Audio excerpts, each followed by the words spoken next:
नमस्कार, मेरा नाम अनीता है और आज हम करेंगे भारतीय काव्य शास्त्र के इम्पोर्टेंट कथन। तो चलिए शुरू करते हैं। हमारा पहला वाक्य है अर्थ क्रियोपतेम काव्यम, जिसका अर्थ है अर्थ और क्रिया के अभिनय से युक्त ही काव्य होता है।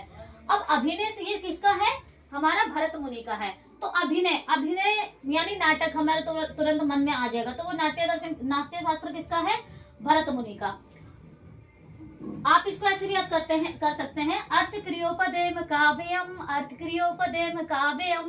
तो हमारा सेकंड जो है शरीरम त्वा दृष्टार्थम व्यवच्छिन्ना पदावली, शरीरम त्वा दृष्टार्थम व्यवच्छिन्ना पदावली। और ये किसका है? ये है हमारे दंडी जी का।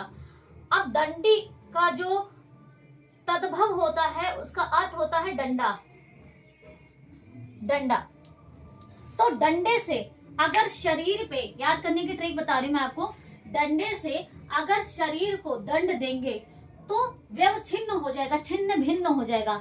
जिसका अर्थ तो हम याद कर सकते हैं कि शरीरम तो अधिष्ठार्थम व्यवच्छिन्न पदावली। तो डंडे से अगर शरीर को चोट पहुंचेगी या किसी को आप दंड दोगे तो शरीर जो है छिन्न भिन्न हो जाएगा। तो इसको हम याद कर सकते हैं इसके माध्यम से।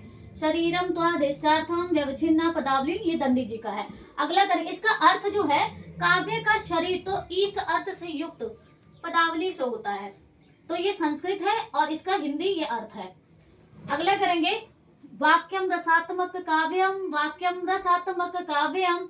तो ये किसका है? हमारा पंडित विश्वनाथ जी का। इसको याद कैसे करेंगे?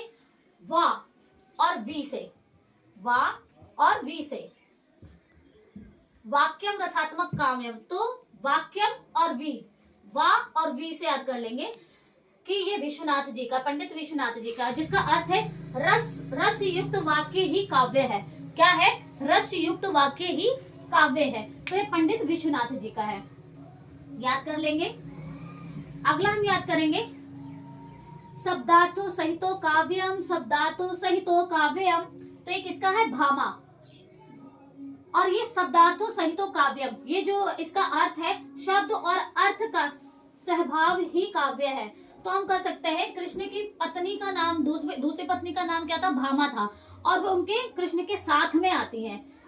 तो शब्दार्थों सहितो काव्यम ये भामा का है और इसका अर्थ है शब्द और अर्थ का सहभाव ही काव्य है।